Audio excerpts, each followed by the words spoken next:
안녕하십니까. 새로운 관점입니다. 오늘은 여러분들이 노트북이 오래돼서 배터리 성능이 떨어졌을 때 노트북의 충전 성능을 높이는 방법, 그러니까 배터리 교체가 되겠죠. 이 과정에서 호환 배터리는 무엇이고 어떻게 교체를 해야 하는지에 대해서 여러분들께 설명을 드리겠습니다. 자, 일단은 호환 배터리라는 말씀을 들어보시게 될 텐데요. 그럼 호환 배터리라고 하는 것은 무엇이냐? 짝퉁 배터리를 말하는 것이냐? 아니면 중고 배터리 혹은 재생 배터리를 얘기를 하는 것이냐? 이 부분이 좀 헷갈리실 수가 있는데요. 호환 배터리가 어떤 건지에 대해서는 일단은 여러분들이 그 노트북 제조사의 생산 방식에 대해서 이해를 하실 필요가 있습니다. 예시로 들어드린 것은 삼성전자의 갤럭시북 모델이에요. 이 모델을 어떤 식으로 삼성전자가 제조를 하는지를 여러분들이 이해를 하시게 될 텐데요. 일단 OEM과 ODM의 차이를 이해를 하셔야 됩니다. OEM이라고 하는 것은 첫 브랜드 개발, 제품 기획, 제품 설계를 모두 제조사가 알아서 하는 거고요. 그리고 제품의 생산, 그러니까 부품들이 되겠죠. 부품들을 제조사가 하청을 넘기고 거기서 부품을 받아서 생산을 하지만 결국 상품에 대한 기획과 설계는 모두 제조사에서 알아서 하는 방식이고요. ODM이라고 하는 것은 그와 반대로 기획, 설계, 상품 생산, 그러니까 아예 다른 사람이 생산자가 따로 정해져 있고 만든 방식을 가지고 와서 자기의 상표만 붙여서 판매를 하는 것을 ODM 방식이라고 하겠습니다. 자, 삼성전자가 이 제품을 개발을 한다고 가정을 해보자고요.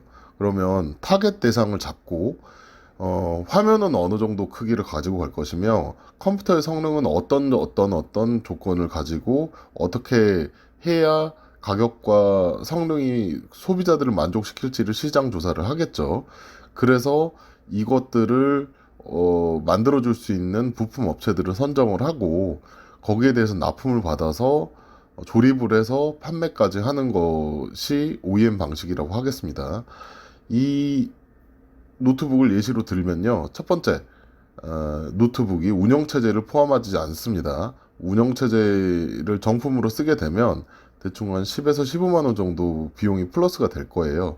그것까지 포함하지 않는다고 하면 이것은 뭐 법인 사업자를 대상으로 만든 뭐 그런 것들, 사무용 제품은 아니라고 판단이 되고요.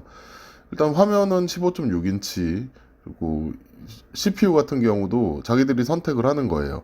인텔의 코어 i5 11세대를 선택을 하겠다라는 거고요. 뭐 11세대, 그러니까 CPU 같은 경우는 세대 수가 높으면 높을수록 좋은 것이고, 저기에 인텔 같은 경우에는 i5는 뭐 손이 5개라고 생각하시면 되고, 뭐 i9은 손이 9개니까 5보다는 더 성능이 좋겠죠. 이런 것들을 제조사들이 선택을 하는 거예요. 그래서 램은 어떤 거 16기가를 쓸지 말지, 24를 갈지, 혹은 그래픽은 내장 그래픽 카드 그대로 갈지, 아니면 그래픽 카드를 붙여서 나갈지, 이런 설계와 기획을 제조사가 다 해서 만든 제품들이에요. 그래서 삼성전자 같은 큰 회사들은 ODM 방식을 쓰지 않고 OEM 방식을 씁니다.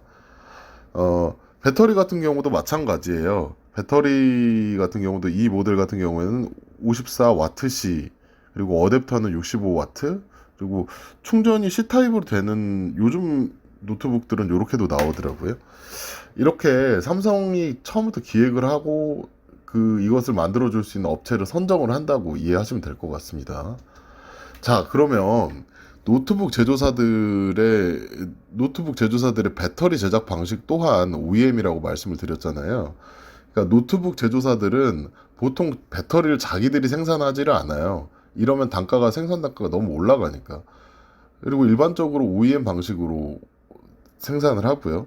그리고 또 하나의 배터리를 만들면 한 제품에만 사용하는 것이 아니라 여러 종류의 모델에 폭넓게 적용을 시킵니다. 이런 방식을 부품 공용화라고 해서 제조업자들이 원가 절감을 위해서 많이 생산하는 방식이고요.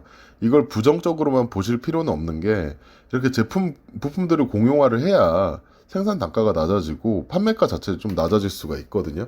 이게 소비자한테도 나쁜 방식이라고 보기는 어렵습니다. 자, 대표적인 OEM 사례를 보여드릴게요. 애플이라는 회사는 누구나 다 아실 거고, 폭스콘이라는 회사는 뭐 들어보신 분들도 있고, 안 들어보신 분들도 있을 겁니다. 폭스콘이라는 회사는 애플의 아이폰 충전선을 만드는 회사입니다. 중국 회사고요. 재밌는 건 폭스콘은 이 충전선을 자체 브랜드화해서 또 판매를 하고 있어요. 그러니까 애플에도 납품을 하고 자기들이 애프터마켓에서 또 따로 판매를 하는 것이죠. 그러면 애플에 납품하는 선과 폭스콘이 판매하는 선 사이에는 질적 차이가 존재할까요? 사실 그렇지는 않습니다. 똑같은 사람이 똑같은 성능으로 만들기 때문에 그것을 질적 차이를 두는 것이 오히려 더 양산을 할 때보다 돈이 더 많이 들어요.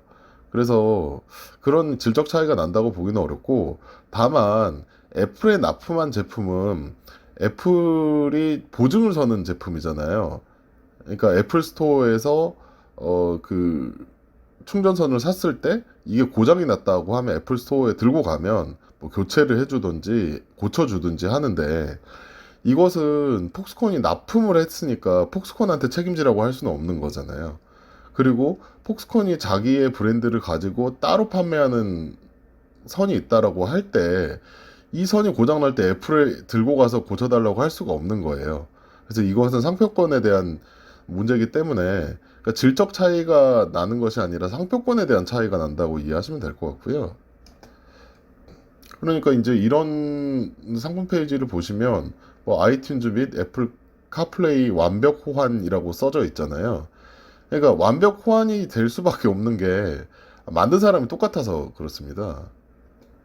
마찬가지로 노트북에도 동일한 논리가 적용이 되는데요. 이 제품은 해외에서 판매가 되고 있는 삼성전자의 사실상 정품 호환 배터리라고 보시면 되고요. 여기 한글이 써져 있어서 그 호환이 잘 되고 한글이 없어서 안 되고 이런 부분이 아니에요. 자, 이 부분 확대를 해서 보여드릴게요. 그러니까 메이드 인 차이나 제품, 그러니까 중국 제품인데 여기에 한글이 되게 많이 써져 있잖아요. 이 배터리 제조 회사는 누군지는 모르겠는데 삼성의 OEM 계약을 따낸 중국의 배터리 제조 업체에서 추가로 생산한 제품입니다. 그러니까 삼성전자에서 이것을 만 개를 찍으라고 해서 만 개를 찍어도 딱 만 개만 찍지는 않거든요. 어차피 몇 년 뒤면은 이런 배터리 수요가 있을 거니까 이 사람들은 뭐 한 13,000개, 14,000개 정도를 찍을 거예요. 그리고 이 3,000개 분량은 2년 뒤, 3년 뒤 배터리 성능이 떨어질 때 삼성전자에 해당 노트북을 사셨던 분들이 다시 구매를 할 것을 감안해서 추가로 몇 개를 더 생산을 하겠죠. 어, 생산 그 생산 대수가 늘어나면 단가는 줄어들게 될 테니까요. 자, 성능은 동일. 하지만 애프터마켓에서 구매를 할 때 삼성 브랜드로 팔지 않기 때문에 삼성은 AS에 책임은 없습니다. 그래서 호환 제품이라고 판매가 되지만 사실상 노트북 브랜드에서 납품을 하던 제품이라 어떻게 보면 정품과 성능적으로 동일한 제품입니다. 다른 상표가 똑같다는 게 아니라 성능이 동일한 제품이라고 이해하시면 돼요. 다만 이걸 삼성전자가 만들었다고 볼 수는 없죠. 납품을 해서 받은 제품, 그러니까 처음에 샀었던 그 배터리까지는 삼성이 책임을 지지만 배터리라는 게 어쨌든 쓰다 보면은 수명이 줄잖아요. 그래서 그 부분까지는 삼성전자가 책임을 지지도 않고 삼성전자의 마크를 단 제품이라고 볼 수도 없는 거예요.